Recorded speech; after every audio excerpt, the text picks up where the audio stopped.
Merci de rester fidèle à Moto TV. Chers téléspectateurs, voici le sommaire de votre journal. Les habitants du quartier Matembe, au nord-ouest de la ville de Butembo, vivent toujours dans la peur après des affrontements qui ont vécu entre les FARDC et un groupe de miliciens la soirée de lundi 24 octobre 2022. Les habitants se déplacent dans des endroits supposés sécurisés. Hausse du prix des denrées alimentaires sur le marché de Butembo. Les vendeurs de ces denrées rencontrés ce mercredi 26 octobre indiquent que cette hausse de prix est majoritairement liée à l'insécurité dans la région. C'est tout pour le sommaire. Et d'abord cette page, le pape François condamne l'attaque de Maboya qui a coûté la vie à au moins 8 civils la nuit de mercredi 19 au jeudi 20 octobre 2022 dans les territoires de Béni au Nord Kivu. Le souverain pontife s'est ainsi exprimé au cours de l'audience générale de ce mercredi 26 octobre 2022 au Vatican en parlant de la République démocratique du Congo. Le souverain pontife a évoqué la persistance des massacres dans l'est de la République démocratique du Congo où des groupes armés internes et étrangers s'illustrent dans des massacres des civils non armés, présentant ses compassions aux victimes des affres perpétuelles. Le pape François a alors exprimé sa proximité au peuple congolais. Suivez le message du souverain pontife dans cet extrait.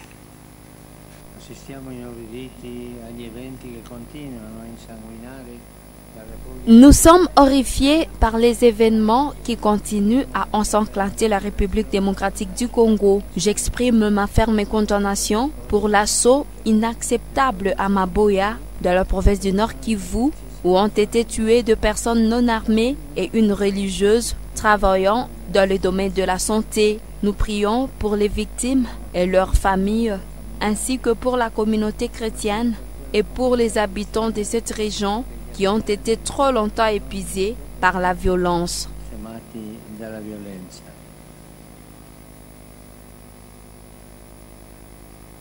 Message du pape François. Et l'Union de la jeunesse catholique en diocèse de Butembo-Béni appelle les chrétiens à se méfier des différents messages qui sont émis contre les pasteurs de l'église.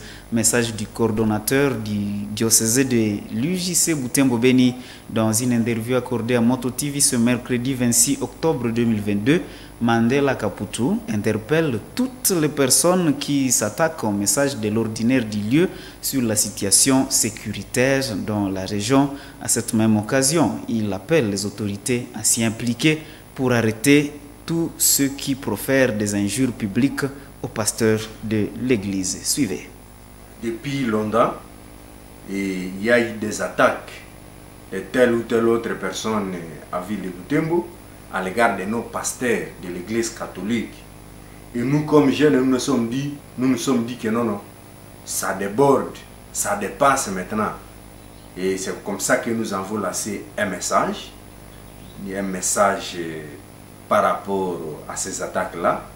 Et nous avons mis à garde toutes les personnes qui attaquent les pasteurs, qui attaquent les grandes personnalités de notre milieu, de notre église, les notables, les personnes qui se battent jour et nuit pour la recherche de la paix. Nous avons appelé les jeunes d'assumer leurs responsabilités, d'être responsables par rapport à tout ce qui se passe, parce que nous sommes appelés à défendre et à protéger notre nation, et nous sommes appelés à protéger notre église et nos pasteurs. Nous mettons toute personne à garde. Personne n'osera d'injurier, d'insulter ou d'humilier un notable de notre milieu, un notable de notre église et nos pasteurs. Nous allons se saisir de lui. Page sécuritaire. Le quartier Matembe s'est vide de sa population depuis la soirée de lundi 24 octobre 2022. Cette situation est consécutive aux affrontements qui ont vécu entre les FARDC et un groupe inconnu d'hommes porteurs d'armes dans ce coin de la commune de Boulamba. Monsieur Jules Kamouha, chef du quartier de Matembe, note qu'à part le déplacement des habitants vers les endroits supposés sécurisés, Plusieurs dégâts humains et matériels ont été enregistrés. Au moins 2 personnes ont perdu la vie et 4 autres blessés, renseigne notre source. Le chef du quartier Matembe a indiqué ce mercredi que les autorités communales sont déjà alertées sur la situation de sécurité qui prévaut dans ce quartier. Suivez-le dans ses propos. Il y avait eu des morts, oui. Hier, vers 16h, on y était pour aller essayer de récupérer les dépouilles qui étaient là. Il y avait papa, un vieux papa, du nom de Jean-Marie Maliro, très âgé d'une 60aine d'années. Il était aussi dans sa maison. On avait rencontré la dépouille au salon de sa maison. Un autre corps, c'était le corps de M.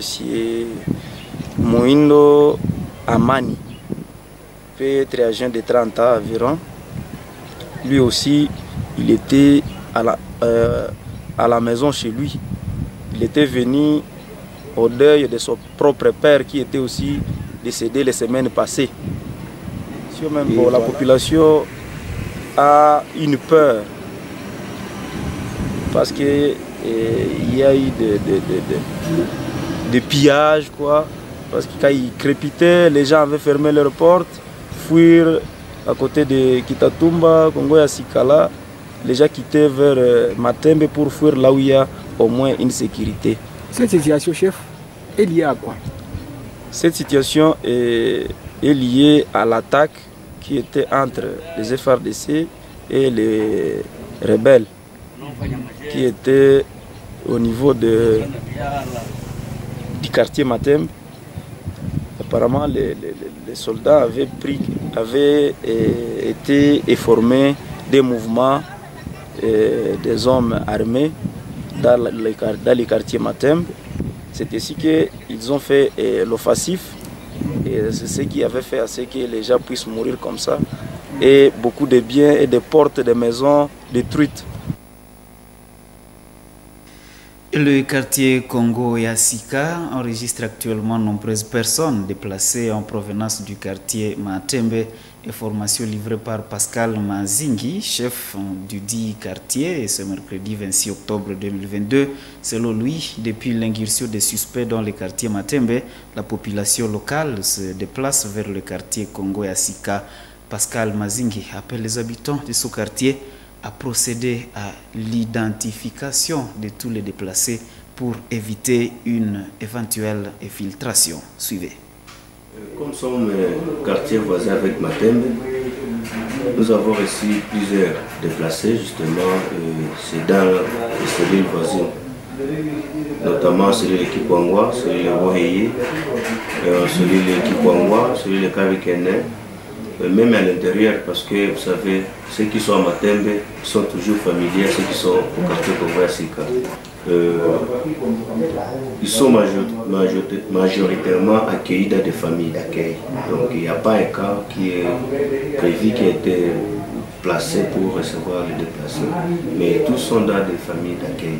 Bon, pour l'identification, nous avons essayé de sensibiliser les chefs de cellule afin qu'on puisse chaque fois les identifier. Donc nous sommes en train d'appeler la population d'aller vers les chefs de cellule, parce que les chefs de cellule ne peuvent pas savoir tout. Donc aller chez les chefs de cellule pour que les chefs puissent les enregistrer. C'est avec des objectifs. Justement, avec la station sécuritaire qu'ils sont en train de traverser, on doit identifier pour la cause de savoir qui est le bon déplacé avec les étations, justement.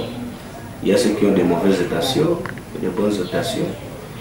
Alors nous voulons ceux qu'on ait des problèmes, soit demain ou après-demain, on soit en mesure de défendre ou bien d'identifier quelqu'un dans de bonnes conditions. Parce que si on trouve qu'il y a quelqu'un qui est recherché dans la cellule et n'a pas été identifié par rapport aux mesures sécuritaires qui sont mises en place par les autorités sécuritaires, bien notre hiérarchie, on ne saura pas lui défendre. Et ce que nous vous avons dit au sommaire, hausse du prix des légumes sur le marché de vivres en ville de Butembo. Ce constat a été réalisé ce mercredi 26 octobre 2022 par les reporters de Moto TV au marché de Makassi en plein centre-ville de Butembo. Un sac de choux qui coûtait 20 000 francs se négocie actuellement à 50 000 francs congolais. Un kilo d'ail a grimpé de 3 000 francs à 9 000 francs. Pour ne citer que cela, le vendeur de légumes indique que cette hausse de prix est majoritairement liée à l'insécurité et à la production moins abondante de légumes dans les zones de provenance suite à la variation des saisons culturelles. Reportage. Au marché de Makassi, réputé pour la vente des légumes en moins cher, les prix a pris de l'ascenseur. D'après le vendeur, les milliers qui approvisionnent Butembo, Beni, Bunia, Kisangani et ailleurs ne produisent plus les légumes en abondance. Pour cause, la variation du climat, des saisons et des techniques culturelles. Citons notamment Masereka, Kipese, Luotu et ailleurs. Pour satisfaire les besoins sur les marchés, les dépositeurs des produits vivriers se ravitèrent sur l'axe Rutshuru, Goma, voire dans les pays voisins. Voilà pourquoi les prix a grimpé, considérant les contextes sécuritaires et la rareté du produit sur les marchés. À titre d'exemple, les prix de l'oignon a haussé depuis quelques semaines. Madame Bénédicte va des oignons. Avant, nous achetions au kilogramme en 500 francs. À ces jours, nous l'achetons à 2000 francs car il y a rareté des oignons au champ. C'est pour cela que les prix a haussé. Cette hausse est due aux perturbations du climat, mais également à l'insécurité dans les routes du milieu de provenance.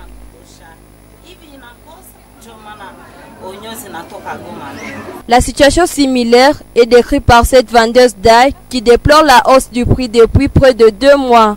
À ce jour, un kilogramme de l'ail revient à 8000 francs, alors qu'il y a 2 mois, nous l'achetons à 3000 francs. Actuellement, nous consommons l'ail qui provient de Goma. Les vendeurs de choux parlent aussi de la multiplicité de taxes sur la route Luotu, Kinyati et Kujeki. Nous payons beaucoup de taxes. Il y a une barrière des soldats où nous laissons 500 francs. Au niveau des péages routes, nous payons 2000 francs. Nous laissons également 1000 francs au roulage et au service des Trascom 1000 francs. Nous demandons aux autorités de régulariser cette situation.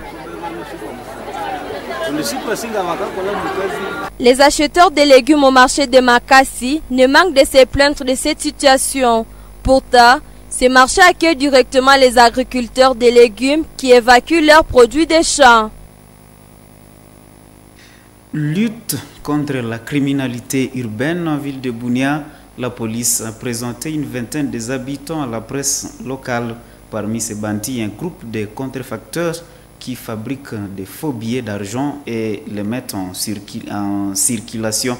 Ils ont été arrêtés avec un gros paquet de ces faux billets. Le gouverneur militaire de la province de l'Ituri ainsi que la population locale saluent la bravoure de la police qui fait de son mieux pour dénicher les fauteurs de troubles qui mettent en mal la sécurité des habitants. De trouver les détails dans ce reportage de la presse du gouvernorat de l'Ituri.